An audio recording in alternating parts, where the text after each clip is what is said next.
Good evening. The financial statements of Habitat for Humanity are audited by independent certified public accountants every year. This year we had the firm of Malden Jenkins. It's a firm out of Atlanta that has done work with other Habitat affiliates. And I'm pleased to say that once again, we have received an unqualified opinion, which means that our financial statements are fairly stated in accordance with generally accepted accounting principles. I'm not going to bore you with a lot of numbers and things, but I'm just going to try and hit a few of the highlights that are in the annual report. As of September 30th of 2009, the total assets of Habitat were $22,819,761.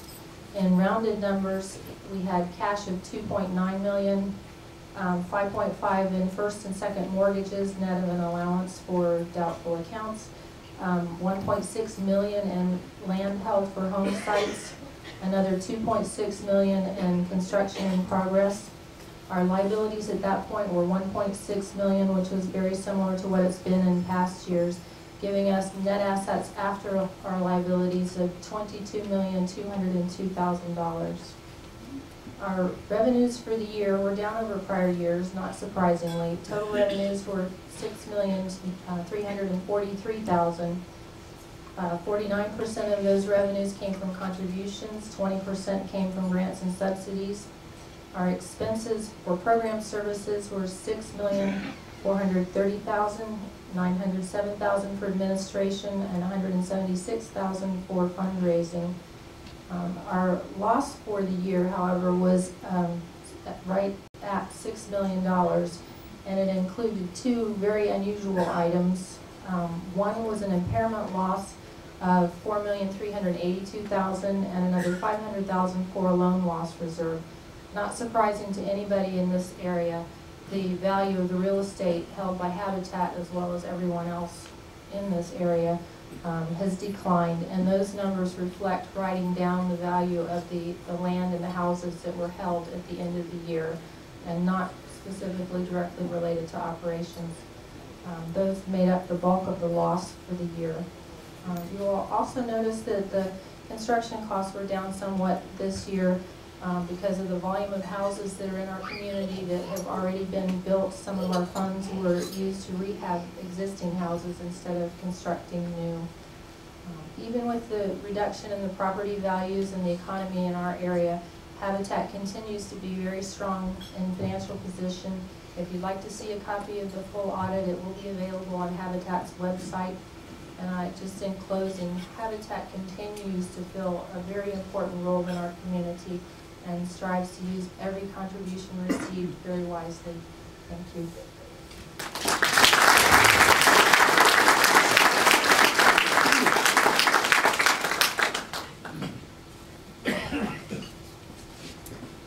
We have obviously some very special folks as part of Habitat's family, our donors, our volunteers, and tonight we want to recognize some of those donors that have stood out in the last year.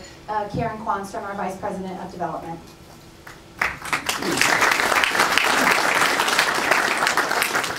Good evening. Habitat for Humanity of Lee County is work. It is ordained work, it is blessed work, and it is hard work. Our leadership works to guide the mission.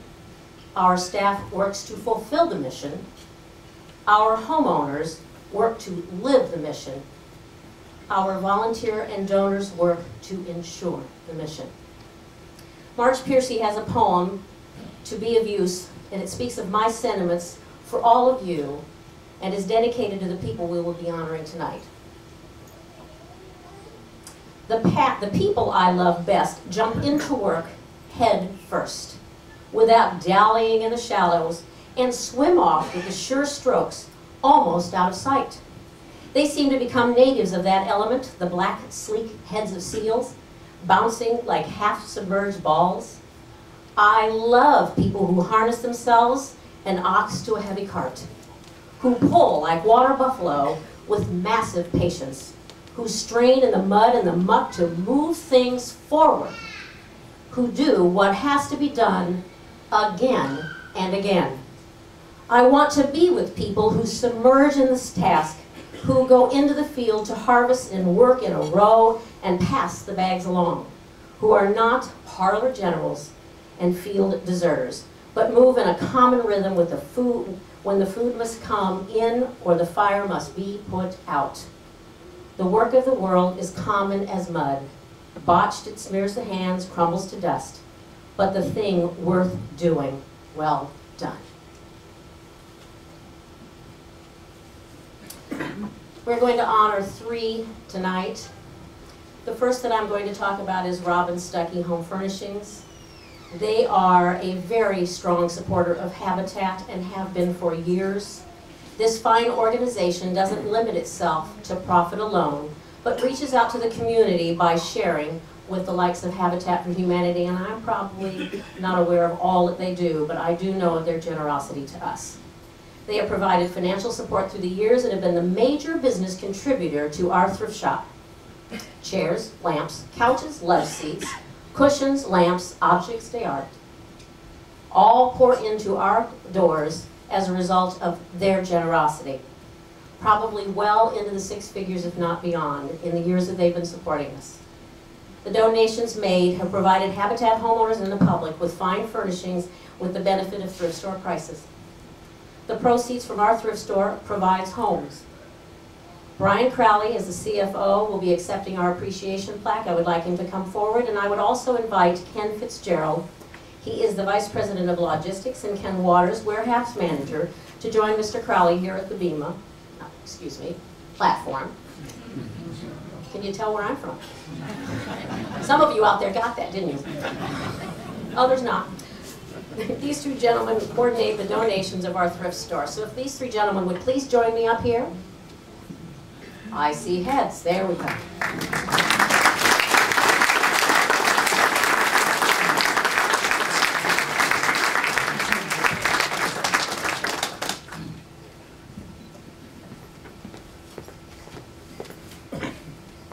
See, I can't do that. Well, I could, but it wouldn't be ladylike. This says, 2009 business partner Robin Stuckey Furnishings, thank you for your years of generous support of the mission of Habitat for Humanity. Thank you, Brian.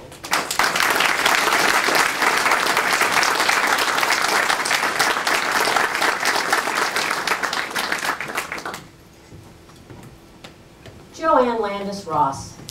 She would like Mrs. Huckabee.